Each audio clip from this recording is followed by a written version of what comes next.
Hello everyone, welcome to my channel.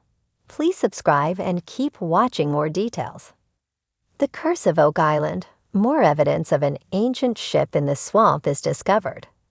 In this week's episode of The Curse of Oak Island, the swamp continues to be the most interesting part of the island, and we see some fascinating finds as the evidence for a ship buried in the marshy land begins to mount up. The guys started the show with their usual enthusiasm. Paul Troutman uttered the now common Oak Island refrain, "Let's follow the clues and see where they lead." "Let's go kick some Oak Island butt," responded Gary Drayton, never one to mince his words.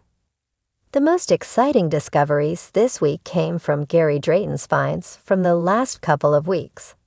Marty Lagina, Alex Lagina, and Gary headed up to New Ross, Nova Scotia, to consult with blacksmith expert Carmen Legg on the two possible digging tools found 2 weeks ago and the iron strap found this week in the swamp. One of the items was dismissed immediately by Carmen as an old plate of some kind. Either way, it wasn't very exciting. However, the second item was clearly a digging or mining tool.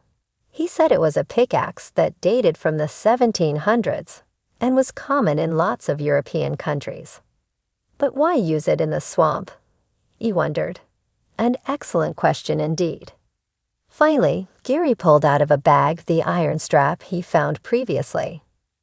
"Now this is interesting," Carmen said as a big excitable grin came over Gary's face. "This is off a sailing ship." He very confidently stated that it was a bracket that would have held two timbers together. Could this mean the ship-shaped anomaly in the swamp is what it appears to be? An ancient treasure ship. If that wasn't exciting enough, Carmen pointed out that these brackets were from 1710 to 1790. That was 85 years before the discovery of the money pit, and as Gary pointed out, a time when pirates roamed the high seas. Carmen had a further revelation.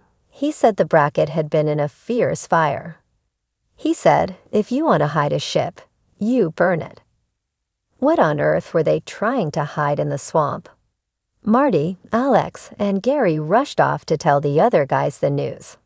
They found them drinking in the Mug and Anchor Pub, the perfect setting for a discussion on piracy and buried treasure.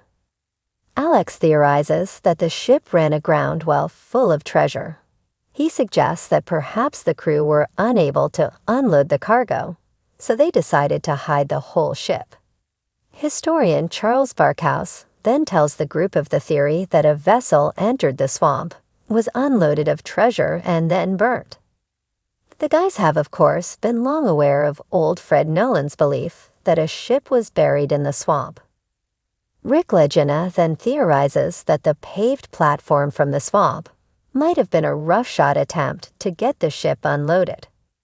Marty asks Jack Begley if he's anxious to get back to digging, and Jack responds with, "Well, there's got to be more pieces of the ship in the swamp." That's the cue for the end of the meeting. It's time to follow the clues and see where they lead.